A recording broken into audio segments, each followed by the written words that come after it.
நீங்கள் பார்த்து கொண்டிருப்பது உங்கள் ரேமா டிவி. இது சத்தியத்திற்கு சாட்சி. நாம் யாவரும் அப்படியே கண்களை மூடி ஆண்டவரை மாத்திரம் நோக்கி பார்ப்போம். இந்த மன மகிழ்ச்சியின் நாளிலே, இந்த ஆராதனை வேளையிலே ஆண்டவர் நம்மோடு கூட இடைபடும்படியாக எல்லாருடைய எண்ணங்களும் இப்பொழுது ஒருமுகப்படுத்தப்படட்டும். வேத பிரிய தேவ புதல்வ சேதமடையா நடந்திடுவார். இலைகள் உதிரா மரங்கள் போல இவர்கள் நல்ல கனி தருவார். இலைகள் உதிரா மரங்கள் போல இவர்கள் நல்ல கனி தருவார்.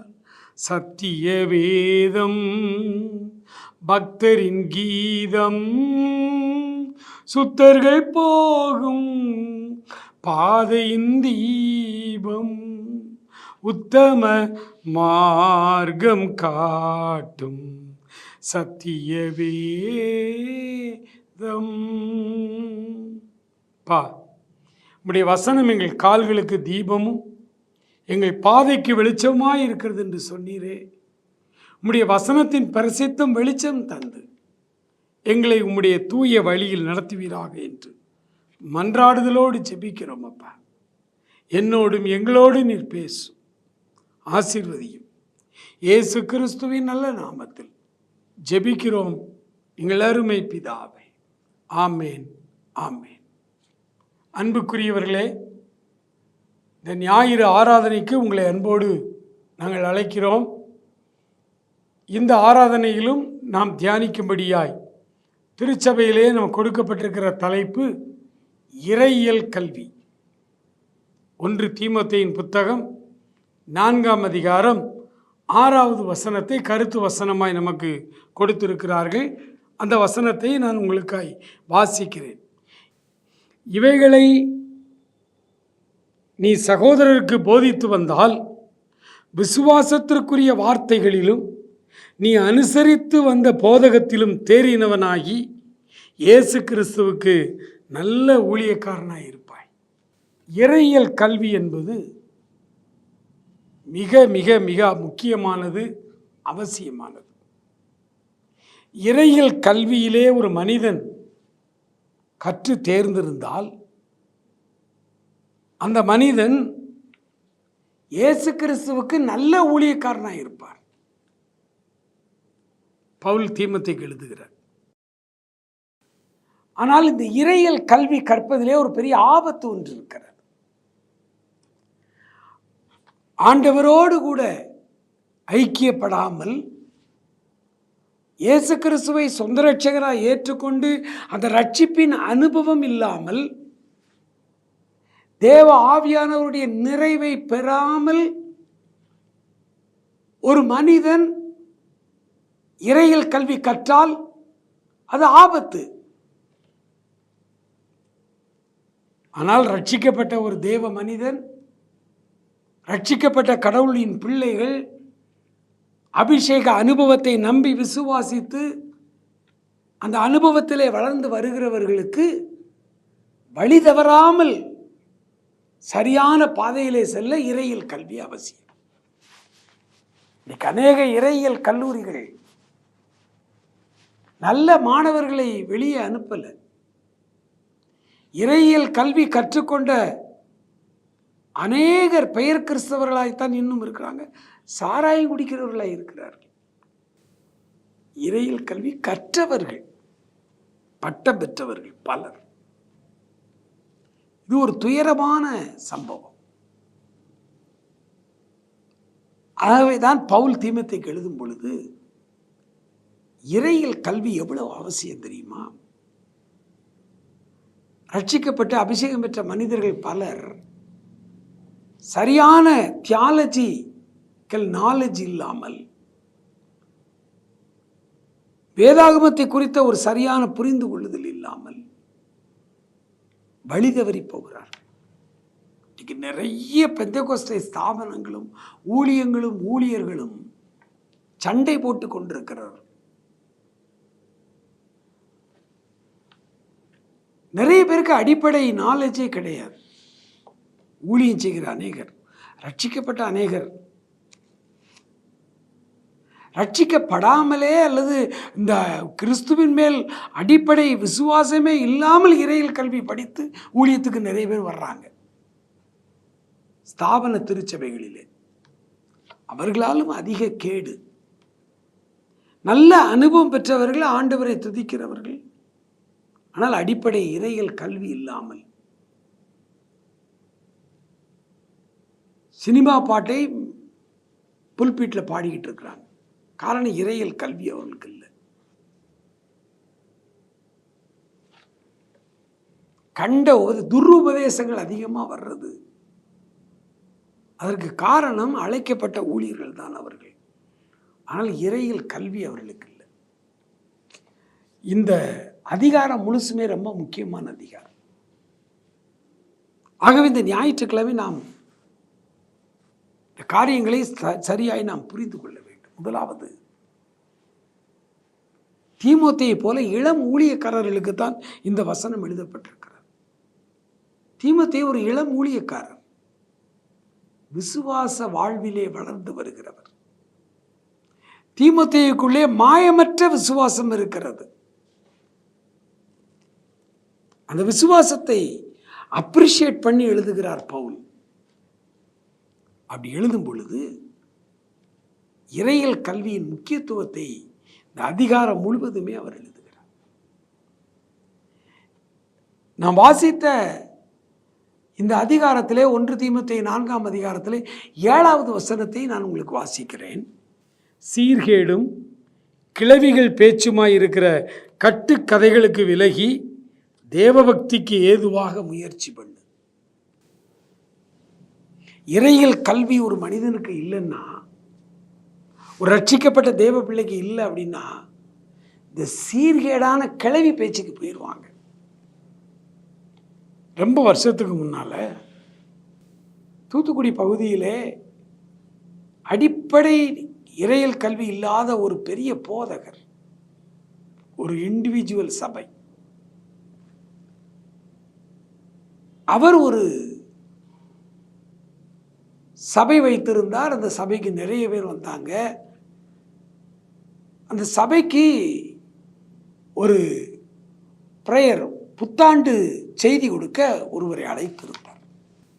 நாங்கள்லாம் ஒரே டீமாக இருந்தோம், எங்களை அழைக்க வந்திருந்தார். இப்போ நாங்கள் வர்றோம்னு சொல்லியிருந்தோம். அப்போ எங்களுடைய சகோதரர், அவர் தான் பிரசங்கர், எங்கள் டீமில் பெரிய பிரசங்கர், அவரிடத்துல சொன்னார், நான் சில கேள்வி உங்களை கேட்கணும் அப்படின்னார். Entrance exam. இந்த கேள்விகளுக்கெல்லாம் நீங்கள் சரியாக பதில் சொன்னால் தான் நீங்கள் எங்கள் சபையில் பிரசங்கமே பண்ண முடியும். ஏன்னா எங்கள் சபை ரொம்ப ஆழமான சபையினார். சரி, கேள்வி கேளுங்கன்னு சொன்னோம். முதல் கேள்வி கேட்டார், தாவீது கோலியாத்தை வீழ்த்துவதற்கு எத்தனை கல் யூஸ் பண்ணார்னு கேட்டார். எல்கேஜி பிள்ளைக்கு கூட நம்ம சர்ச்சில் தெரியும், ஒரு கூழாங்கல்லை யூஸ் பண்ணி அவனை வீழ்த்தினார். அப்போ எத்தனை கூழாங்கல் அவர்கிட்ட இருந்துச்சுன்னு கேட்டார். 5 கூழாங்கல் அவர் எடுத்தார். 1 வச்சு கோலியாத்தை அடைச்சாச்சு. இன்னும் மிச்சம் எத்தனை கூழாங்கல் இருக்குன்னு கேட்டார். நாங்கள் 5ல் 1 போனால் 4, மிச்சம் 4 கூழாங்கல் அவர் அடப்ப பையில் இருந்திருக்குன்னு சொன்னார். உடனே அந்த பாஸ்டர் கேட்டார், அந்த 4 கூழாங்கல் எதை குறிக்கும்னார். எங்களுக்கு புரியல. தெரியல பாஸ்டர், பார்த்தீங்களா, அந்த 4 கூழாங்கல் தான் 4 சுவிசேஷம்னார். மத்தேயு, மார்க்கு, லூக்கா, யோவான்னார். எங்களுக்கு கொஞ்சம் கோபம். பாஸ்டர் நிறுத்துங்க, 4 கூழாங்கல் 4 சுவிசேஷம் சொன்னீங்க, ரைட்டு. அப்போ அந்த 5வது கூழாங்கல் என்ன சுவிசேஷம்? ஒரு இடத்துல ஒரு காரியத்துக்கு ஒரு விளக்கம் கொடுத்தா அது சரியாக வரணும்ல. 4 கல் மிச்சம் இருக்க 4 கல் 4 சுவிசேஷம்னா ஒரு கல்லை யூஸ் பண்ணார், அது என்ன சுவிசேஷம்? அதுக்கு அவர்கிட்ட பதில் இல்லை. இப்படி சென்ஸ்லெஸ்ஸா யூஸ்லெஸ்ஸா இதான் அந்த கிழவிகள் பேச்சு. பாட்டி கதை தேவை பைபிளில், கிழவி பேச்சு இருக்கக்கூடாது.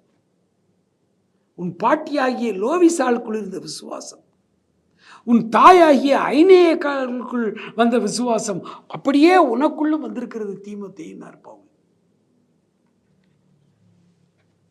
அந்த கிழவிகளுடைய சீர்கேடான பேச்சு இருக்கே, அது நம்ம விசுவாசத்தை விட்டு வழி விலகச் செல்லும். அதனால தான் இறையியல் கல்வி ரொம்ப ரொம்ப முக்கியம். சிஸ்டமேட்டிக் தியாலஜி, புதிய ஏற்பாடுனா என்ன, பழைய ஏற்பாடு.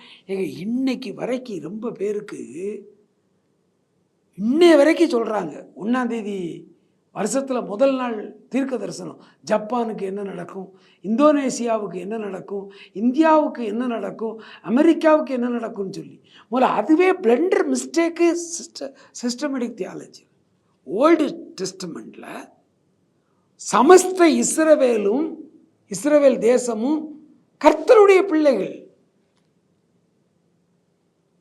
அதனால் அந்த தேசத்துக்கே தீர்க்க தரிசனம் சொல்லுகிற தீர்க்க தரிசிகளை கர்த்தர் வைத்திருந்தார். ஏசாயா, எரேமியா, எசேக்கியேல், தானியேல் அப்படின்னு. அவங்களாம் அரசியல் தீர்க்க தரிசிகள். தேசத்துக்கு என்ன நடக்கும், யார் படையெடுத்து வருவா, இந்த தேசத்துக்கு என்ன உண்டா, ஏன்னா தேசமே கர்த்தருடைய கண்ட்ரோல் இருக்கு. அதை வச்சுக்கிட்டு இன்னைக்கு நம்ம ஆட்கள் தீர்க்க தரிசனம் சொல்றேன்னு. இன்னைக்கு இந்தியாவுக்கு தீர்க்க தரிசனம் எப்படி வருது? இந்தியாவில் உள்ள கிறிஸ்தவ சபைகளுக்கு தான் தீர்க்க தரிசனம். இந்திய தேசம் முழுவதும் கிறிஸ்தவர்கள் நாடா, கிறிஸ்தவர்களா?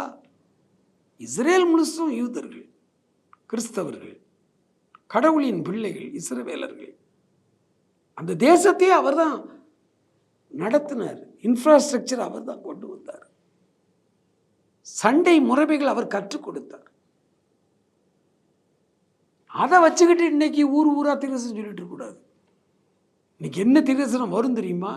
ஜனவரி 1ஆம் தேதி அப்படி இவங்க சொல்றதா இருந்தா, இந்திய திருச்சபைகளுக்கு கர்த்தர் சொல்லுகிறதாவது, ஜப்பானில் உள்ள கிறிஸ்தவர்களை குறித்து கர்த்தர் சொல்லுகிறதாவது.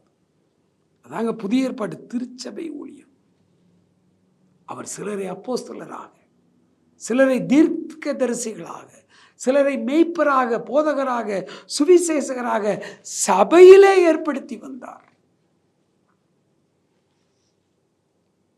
இது தெரியாம இந்த இறையியல் கல்வியினுடைய லேக், இந்த இறையியல் கல்வி தெரியாதனால தான் இன்னைக்கு உள்ள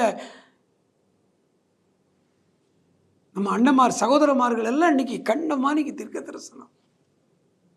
தீர்க்க தரிசனம்னா என்ன, அதற்கான வரையறை என்ன, புதிய ஏற்பாட்டு தீர்க்க தரிசினா என்ன? இன்னைக்கு ரொம்ப பேர் தாம் பேரை போட்டு தனக்கு தானே தீர்க்க தரிசின்னு பட்டம் கொடுத்துக்கிறாங்க. அதுவே மிகப்பெரிய தவறு. இவங்களாவே அப்போஸ்தலர், தீர்க்கதரிசி டைட்டில் இவங்களே கொடுத்துக்கிறது.